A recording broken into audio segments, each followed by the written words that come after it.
Good morning, everyone. It's Wednesday, September 23rd. From the San Antonio Express News, my name is Luis Vasquez, and this is your Express Briefing. All of the stories you need to know to start your day. You can expect mostly cloudy skies with a high of 88 in San Antonio today. Our rain chances appear to be gone for a little while.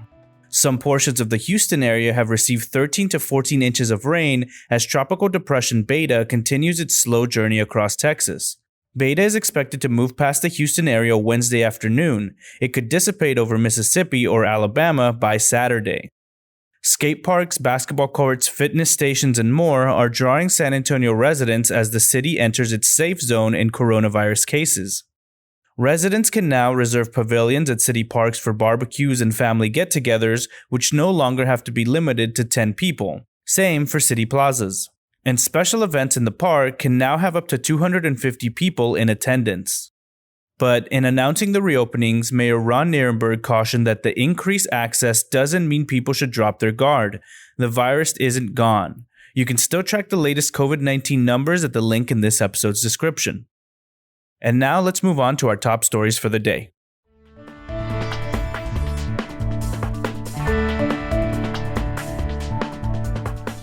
Up to 2,400 Westside students currently without internet access at home could have it by December under San Antonio's Connected Beyond the Classroom program, the city's Office of Innovation said Tuesday. The effort to bridge the digital divide for students in underserved areas, which became a crisis spawned by the need for remote learning during the coronavirus pandemic, will eventually provide internet access for up to 20,000 students at no cost, according to Brian Dillard, the city's chief innovation officer.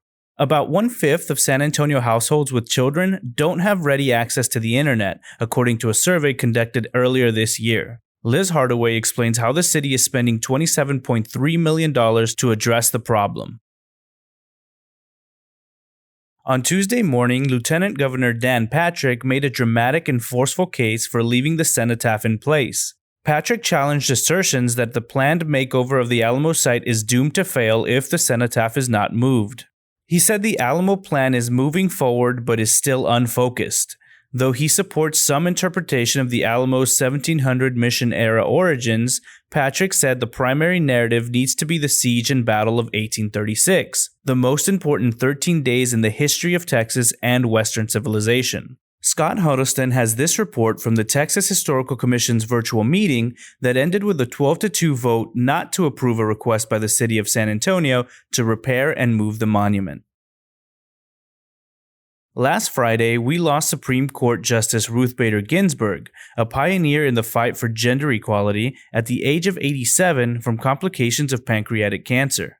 Senate Majority Leader Mitch McConnell immediately made it clear that he would allow President Donald Trump to fill that court vacancy in the coming weeks.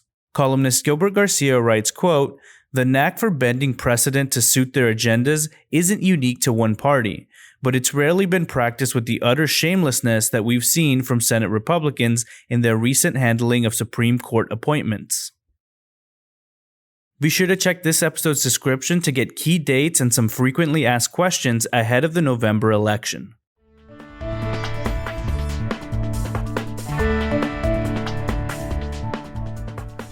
To keep our readers up to date on the path of COVID-19, the Express News has built a dashboard of interactive graphics showing the spread of the virus in the San Antonio area, in Texas as a whole, and across the United States. We've also created an interactive map of San Antonio for COVID-19 testing sites that don't require a doctor's referral. You can find a link to the dashboard and the interactive map in this episode's description. Next up are your need-to-know headlines. You can find all of these headlines and more inside your Express News subscription.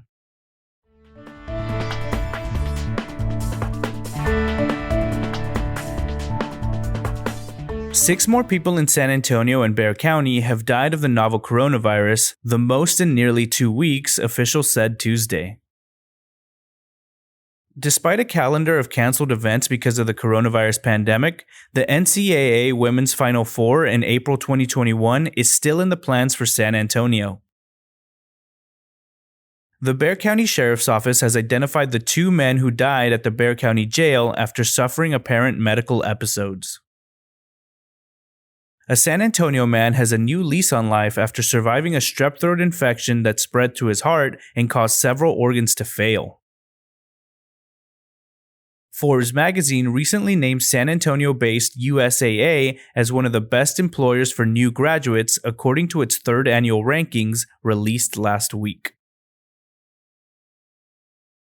Somerset High School football coach Sonny Detmer, one of the forefathers of the wide-open passing game in Texas high school football, died Tuesday. He was 76. He will be remembered in part as a gregarious innovator who influenced generations of players and coaches and saw change coming to Texas' favorite sport long before the rest of the state did. Texas A&M University San Antonio will offer free tuition to high school seniors who graduate in the top 10% of their class and to early college high school students who earn at least 30 credit hours. The Republican-led Senate may be ready to approve President Donald Trump's nominee to fill the Supreme Court vacancy left by Justice Ruth Bader Ginsburg, but the chamber was unable to pass a ceremonial resolution honoring Ginsburg on Tuesday. We have the reason why at the link in this episode's description. High-speed rail could become a major industry if Texas moves forward, writes business columnist Chris Tomlinson, who adds, "If you're grateful to previous generations for building the interstate highway system, you should support high-speed rail." Plans call for adding 63 high-end apartments at the Travis Building in downtown San Antonio, according to a filing with the Texas Department of Licensing and Regulation. Because of the death of Latino scholars at the time of his death in 1960, and a lack of interest among non-Latino historians, Alonso Perales never got his due, Elena Ayala writes. Read more about the founding father of the League of United Latin American Citizens at the link in this episode's description. Republican Trish DeBerry and Democrat Rebecca Clay Flores would bring welcome diversity and perspective to the court, the Express News editorial board writes. Find out why the board made these choices for Bexar County Commissioner's Court.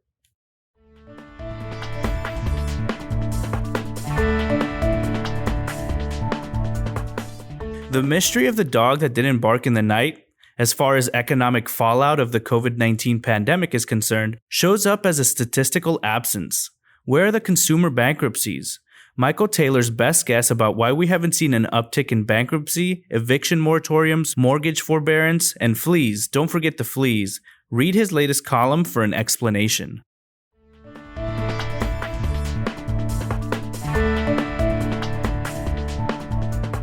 Many consider them the foulest fowl on earth, but the black vultures clean up roadkill and more. It's a dirty job, but some creature has had to do it long before sanitation crews. They keep us safe from diseased animal corpses, and they even have cute babies. This week's Essays Common Critters takes a look at turkey vultures. The Finnish long drink is a refreshing, bubbly taste of Finland in a can, and better than most hard seltzers. Blue Star Red Dot, the biggest art sale and fundraising each year for Blue Star Contemporary, is going high-tech with an augmented reality app being built specifically for the event. It's just one of the ways that art lovers can see the work and support the exhibition space. Following a 2-0 start, the UTSA Roadrunners are focused on humility after earning 2 points in the latest AP Top 25 poll. Meanwhile, UIW is now slated to play a 6-game conference-only football schedule beginning in February. And that's all for today. This was your Express briefing for Wednesday, September 23rd. My name is Luis Vasquez. Please consider becoming an Express News subscriber to get in-depth coverage on all the stories you heard today. Also, be sure to rate and review this podcast inside of your Apple Podcast app, as it really helps the show. Have a wonderful day, everyone.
To keep our readers up to date on the path of COVID-19, the Express News has built a dashboard of interactive graphics showing the spread of the virus in the San Antonio area, in Texas as a whole, and across the United States.